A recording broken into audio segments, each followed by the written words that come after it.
le journal.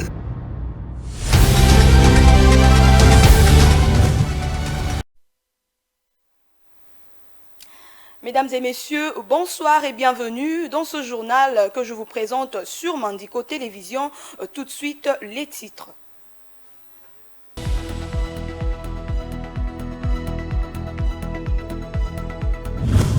Le président de la République, Félix Tshisekedi, est arrivé à Mbandaka, en la province de l'Équateur, pour diriger la 9e conférence des gouverneurs, occasion pour le pouvoir central d'harmoniser avec l'exécutif des provinces. Des très fortes pluies avant la fin de cette année sont annoncées par le Metelsat qui craint de graves conséquences sur la capitale tant que l'environnement présente toujours les mêmes conditions. Les petits vendeurs qui ont respecté les résolutions des autorités sur la distance à observer pour l'exercice de leur commerce vis-à-vis des routes déplorent la persistance des descentes et rançonnements des agents de la police. Ils réclament l'intervention des autorités compétentes.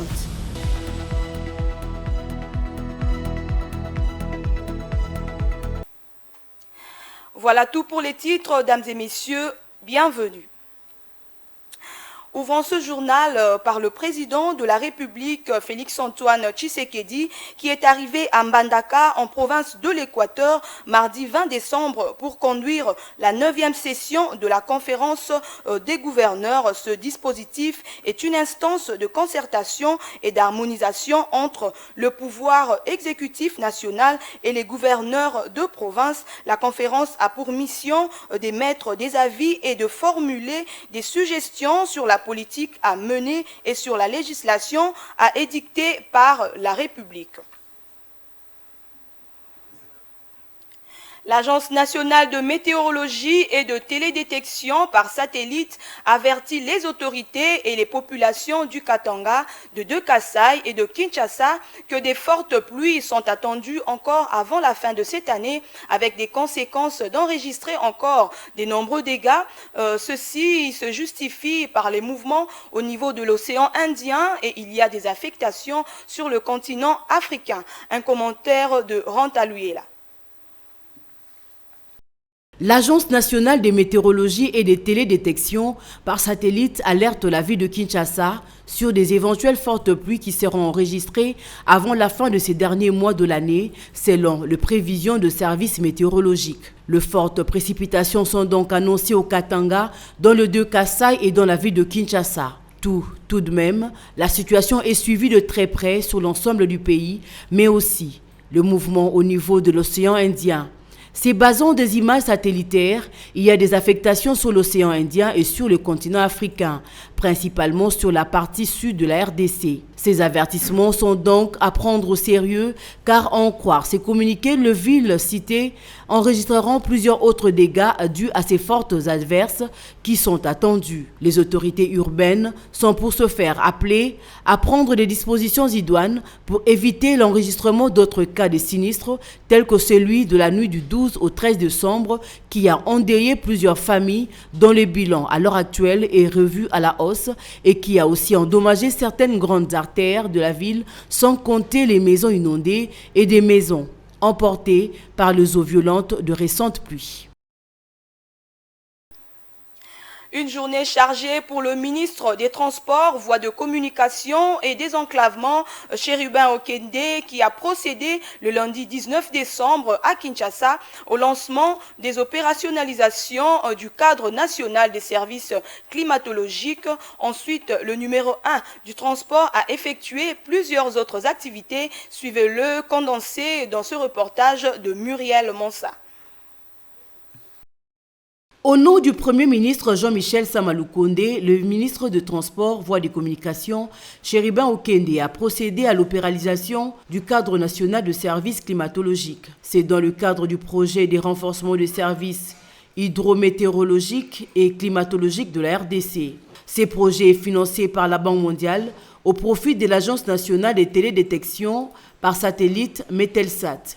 Pour le ministre de Transport, Chérubin Okende, la RDC se présente comme un pays solution. Notre pays est engagé dans la lutte contre le changement climatique et cela pour nous assurer dans la transition énergétique.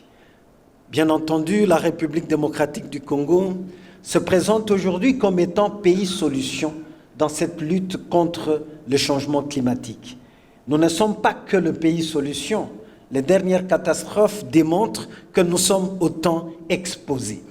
Voilà pourquoi, en tout état de cause, je voudrais bien réitérer l'engagement du gouvernement de la République à accompagner ce programme de mise en œuvre du projet de renforcement des services hydrométéorologiques et climatiques en République démocratique du Congo, exécuté par l'Agence nationale de météorologie et télédétection par satellite, Metelsat en sigle. Les patrons de transport a remis aux représentants des différents ministères présents à cette cérémonie le décret du Premier ministre portant opérationnalisation du cadre national de services climatologiques et son plan d'action. Chériban Okende s'est rendu ensuite au Pullman où il a coprésidé avec son collègue des finances Nicolas Kazadi et d'autres membres du gouvernement la cérémonie des signatures de contrats de performance entre le gouvernement et les unités de gestion, notant que le secteur du transport a les financements le plus important avec plus de 480 millions de dollars. De retour à son cabinet, Okende a signé plusieurs contrats au nom du gouvernement avec la Corporation internationale d'ingénierie nationale chinoise sur la technologie aérienne. Ces contrats vont donner lieu à la construction des aéroports nationaux et internationaux ainsi que de routes d'accès à ces infrastructures aéroportuaires. Il s'agit notamment de la construction de la route nationale numéro 1 Kananga-Chikapa, la construction d'un hub aéroportuaire international de Kananga, la construction d'un nouvel aéroport international de Gemena, d'un nouvel aéroport international de Mbandaka, la construction d'un nouvel aéroport international de Kindu, la construction de la route nationale numéro 20 Ilebo-Mweka. Et pour terminer sa journée, Chériban Okende a reçu le même lundi 19 décembre 2022 une délégation de la société Masco Énergie et Construction. Cette délégation a présenté au ministre de Transport son projet de réhabilitation du chemin de fer et de la route Kisangani-Ubundu-Kalemi vers le ville de la partie est du pays. Les études de faisabilité seront lancées dans le tout prochain jour. Autre chapitre à présent, le Conseil de sécurité des Nations Unies va adopter ce mardi 20 décembre 2022 la résolution reconduisant le mandat de la mission de l'Organisation des Nations Unies pour la stabilisation en République démocratique du Congo pour une année. Et pour ce mandat, la mission prévoit de maintenir un effectif maximum autorisé de 13 500 militaires, 660 observateurs militaires et officiers d'état-major, 591 policiers et 1050 membres d'unités de police constituées. La qualification du mandat sera définie à l'issue du débat au Conseil de sécurité. Explication dans cet élément. Suivez. Au sujet du mandat qui s'achève, le Conseil de sécurité avait assigné à la mission deux priorités stratégiques, la protection des civils et l'appui à la stabilisation, au renforcement des institutions de l'État et aux principales réformes de la gouvernance et de la sécurité. Pour ce mandat, le Conseil de sécurité va également approuver le déploiement à titre temporaire de 360 membres supplémentaires d'unités de police constituées en remplacement du personnel militaire, comme le proposait le secrétaire général dans son rapport. Ces opérations vont aider à localiser les groupes armés et faciliter la conduite d'opérations offensives en vue de restreindre les mouvements de ces groupes. On retiendra en 2022 notamment l'application du plan de transition fondé sur la stratégie commune de retrait progressif et échelonné de la MONUSCO qui était approuvé par la résolution 2556. Ainsi, la MONUSCO s'était retirée du Tanganyika et avait consolidé sa présence en Ituri, au nord Kivu et au sud Kivu, dans les 3 provinces où des conflits ouverts persistent. L'agression rwandaise en République démocratique du Congo, enfin la France condamne Paul Kagame et le Rwanda de soutenir le mouvement terroriste M23 à l'est, voulais-je dire, de la République démocratique du Congo. Elle demande afin que le processus de Luanda et de Nairobi puisse être intégralement mis en œuvre. Reportage de Martin Kayembe. Après plusieurs tergiversations sur la situation sécuritaire dans la partie est de la République démocratique du Congo, caractérisée par la guerre, d'agression du Rwanda sous couvert des terroristes du M23, la République française sort de son silence. C'est sa représentation diplomatique basée à Kinshasa qui donne le ton et rejoint d'autres partenaires de la RDC tels que les États-Unis d'Amérique, l'Union européenne, la Belgique et d'autres États d'Afrique. L'ambassade de la France basée à Kinshasa, sous pression du côté de plusieurs autres du monde, qui se sont montrés contre la politique néocolonialiste du régime de Kigali prônée par Paul Kagame. La France condamne le soutien que le Rwanda apporte au groupe M23 et démontre que les processus de Luanda et de Nairobi puissent être intégralement mis en œuvre. Venant en appui aux terroristes du M23, l'armée rwandaise participe activement aux tueries perpétrées dans plusieurs coins de la province du Nord Kivu, tels que Bunagana, Rutshuru, Kishiché et tant d'autres. Sous l'œil regardant de la communauté dite internationale, la République démocratique du Congo perd sa population comme des animaux. D'autres paisibles citoyens quittent involontairement leur domicile à cause de guerres injustes et sont souvent abandonnés à leur triste sort. Si le Rwanda est considéré comme le pionnier de ces crimes depuis plus de 2 décennies, les experts de ces secteurs accusent également d'autres pays frontaliers à la RDC ainsi que le multinational qui ne veulent pas coopérer directement avec le gouvernement congolais pour la question de minerais qui regorge grand pays au centre de l'Afrique. Comment se fera l'enrôlement des électeurs parmi les déplacés avec la situation humanitaire qui s'est considérablement dégradée sur plusieurs fronts en RDC? Le pays continue d'enregistrer le plus grand nombre de personnes déplacées en Afrique, à savoir 5,7 millions, dont 51% de femmes et de filles. Comment la CENI procédera-t-elle? Élément de réponse dans ce reportage. Rien que depuis le début de l'année 2022, environ 1 500 000 personnes ont été déplacées. Plus de 80% des déplacements ont été entraînés par des attaques et affrontements armés et plus de 76 000 réfugiés congolais sont arrivés dans des pays voisins, portant leur nombre total à plus de 1 million dans la région. Entre-temps, la Commission électorale nationale indépendante CENI confirme le début de l'enrôlement des électeurs pour les provinces de l'Ouest dès le 24 décembre prochain. La centrale électorale prévoit que les déplacés qui sont dans les camps des déplacés seront identifiés et enrôlés où ils seront regroupés par rapport à leur résidence de provenance. Cette disposition tient pour régler la question de la répartition des sièges selon la CENI. C'est également le cas pour le vote. Si le votant est toujours en déplacement forcé, il devra voter dans le camp et sa voix sera comptabilisée dans le camp de sa circonscription de provenance. L'autre catégorie concerne les déplacés recueillis dans des familles d'accueil. Ils s'identifieront par rapport à la résidence de la famille d'accueil. En diplomatie parlementaire, le député russe Nicolas Novokitch a remis le lundi 19 décembre au premier vice-président du Sénat, Edi Mundela Kankou, l'invitation de la RDC à la deuxième conférence parlementaire internationale Russie-Afrique. Plusieurs questions ont été abordées, notamment l'agression rwandaise dont est victime la RDC depuis des décennies. Viningali Junior nous en dit plus. La République démocratique du Congo est officiellement invitée à la deuxième édition de la conférence parlementaire internationale Russie-Afrique prévue en mars 2023. L'invitation a été remise au premier vice-président du Sénat, Edi Mundela Kankou, par la délégation parlementaire russe conduite par le député Nikolai Novichkov en présence de quelques sénateurs de la RDC. Les parlementaires russes ont aussi évoqué la coopération entre les deux pays dans plusieurs domaines.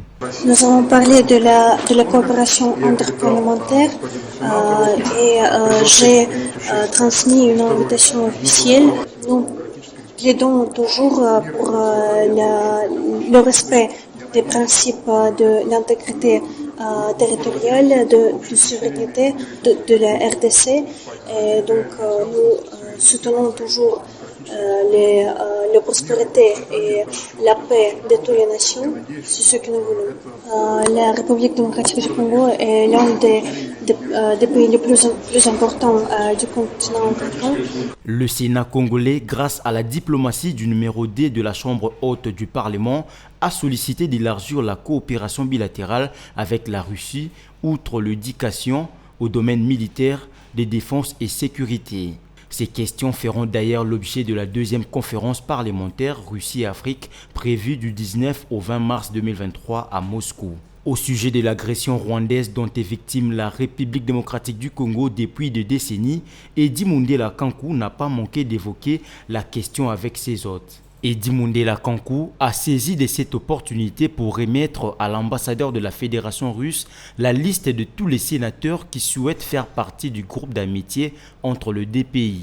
Il reste à la Russie de réagir dans un délai record pour la mise sur pied de ces groupes d'amitié. Il va être un cadre idéal pour plus d'échanges entre les deux nations.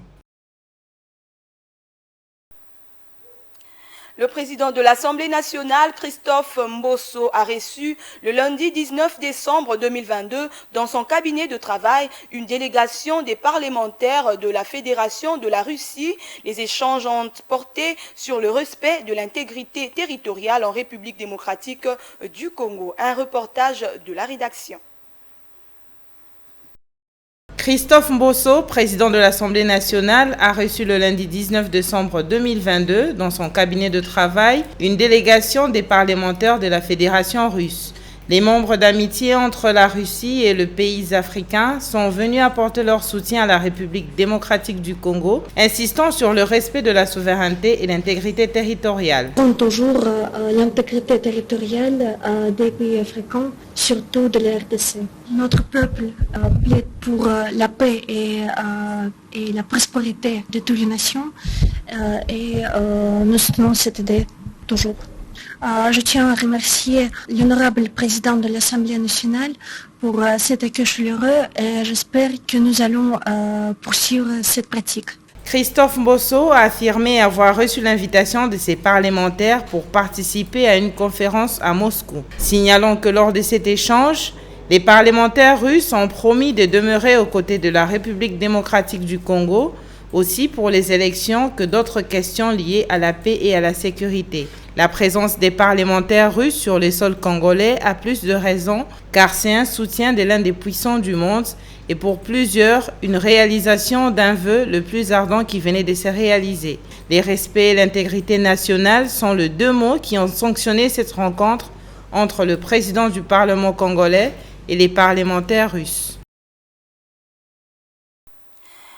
En politique internationale, des ONG européennes ont adressé une lettre à l'Union européenne lui demandant de condamner publiquement le soutien du Rwanda. Ces organisations plaident également pour l'annulation d'un appui de 20 millions d'euros à l'armée rwandaise. Pour le contexte, début décembre, le Conseil de l'Union européenne avait annoncé l'octroi d'un montant supplémentaire de 20 millions d'euros destiné à l'aide à la poursuite du déploiement des troupes rwandaises au Mozambique. Cet appui rentrait dans le cadre de la Facilité européenne pour la paix, un instrument extra-budgétaire qui a pour objectif d'améliorer la capacité de l'Union européenne à prévenir les conflits, à consolider la paix et à renforcer la sécurité internationale. Ce dispositif permet de financer des actions opérationnelles relevant de la politique étrangère et de sécurité commune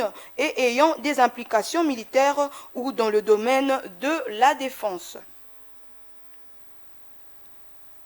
Le Conseil supérieur de l'audiovisuel et de la communication, à travers un communiqué publié le 19 décembre 2022, a interdit aux professionnels des médias toute campagne électorale sous peine de graves pénalités. Bijou Lumuna pour les détails.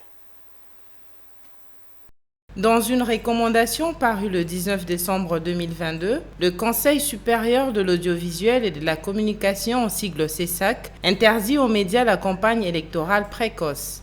Cela inclut la diffusion des émissions, programmes ou magazines contenant des messages ou communications de campagne électorale, ainsi que la présentation des candidats en dehors du cadre officiel. Selon le CESAC, Étant donné que la campagne électorale est une activité politique reconnue par la Constitution et les lois de la République, celle-ci doit s'exercer strictement durant la période fixée par la Commission électorale nationale indépendante et le fait d'outrepasser cette recommandation constitue une violation flagrante de la loi. Cette décision intervient à quelques jours de la vaste opération d'enrôlement des électeurs annoncée par la CENI. Les petits commerçants qui exercent leurs activités de négoce le long des artères publiques de la ville capitale de Kinshasa dénoncent les nombreuses tracasseries dont ils sont victimes de la part des agents de la police dans l'objectif de faire exécuter la disposition prise par les autorités interdisant l'exercice de vente à moins de 10 mètres de l'asphalte. Les petits vendeurs se sont exécutés alors que les agents de police censés apporter de l'ordre et déployer sur terrain continue de les tracasser. Rapport sur les détails avec Jocelyne Massiala. De tables cassées, voire brûlées, de marchandises sabotées, d'autres ravies pour ne plus le remettre à leurs propriétaires. C'est de cette manière que les agents de la police agissent à l'égard de petits commerçants, dénoncent les victimes, alors qu'ils reculent de 10 mètres de l'asphalte tel qu'indiqué par la loi. Mais les policiers le poursuivent au-delà des limites, parfois leur exigent des amendes avant de les laisser vendre. Ces rançonnements ne sont pas déversés dans les trésors publics. Certains vendeurs, par exemple, se retrouvent dans le chômage et ne savent plus comment survivre vu qu'il n'y a pas d'entreprise pouvant les embaucher. La vie est devenue intenable. Quelqu'un qui se débrouille, qui est même au-delà de 10 mètres de la chaussée, on vient tout casser, brûler, détruire les marchandises. Alors que parmi nous, il y a des femmes veuves qui élèvent des orphelins. Et quand on connaît un tel sort, comment allons-nous vivre dans ce pays? Nous voulons qu'une solution soit trouvée par les autorités. Cela nous permettra d'assurer notre quotidien. L'autorité compétente devrait s'impliquer afin de mettre de l'ordre dans la pratique de cette disposition qui fait couler le larmes au petit peuple. En revue de presse à présent, la 9e conférence des gouverneurs qui va s'ouvrir à Mbandaka, le dossier de Jean-Pierre Bemba contre la RVA et l'État congolais, les candidats des élections de décembre 2023, les ennuis de Gentini Ngobila, ce sont là les gros titres de l'actualité des journaux parus ce mardi 20 décembre à Kinshasa. Suivez.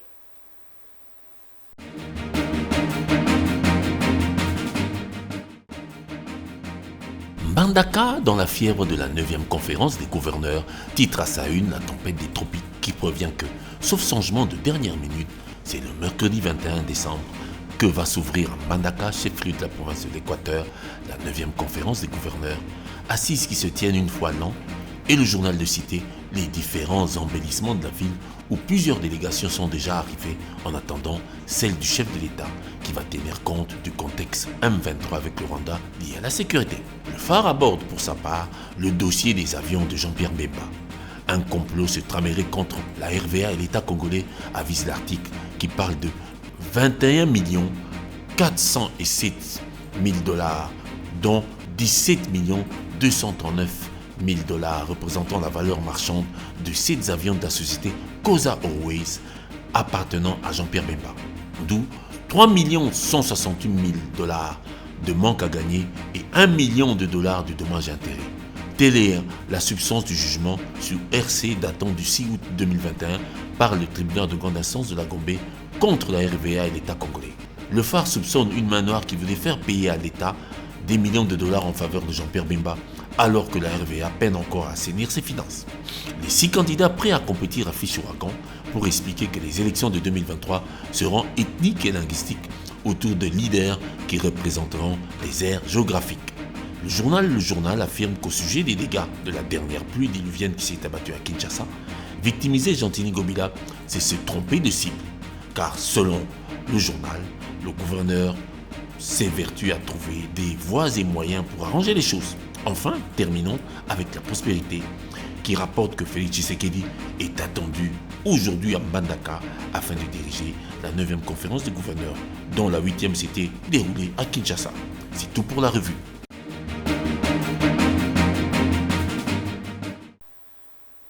Avant de refermer ce journal, mesdames et messieurs, je vous prie donc de suivre le rappel des titres.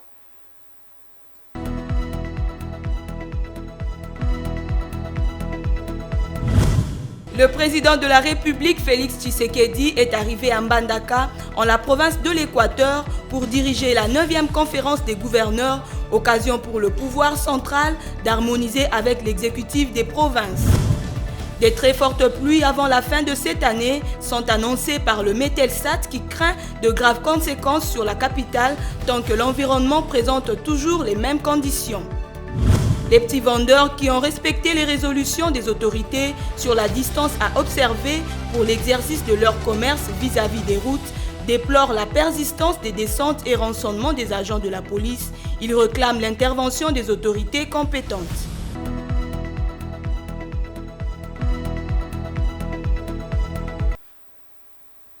C'est la fin de ce journal, mesdames et messieurs. Merci de votre attention. Je vous donne donc rendez-vous très prochainement. Au revoir.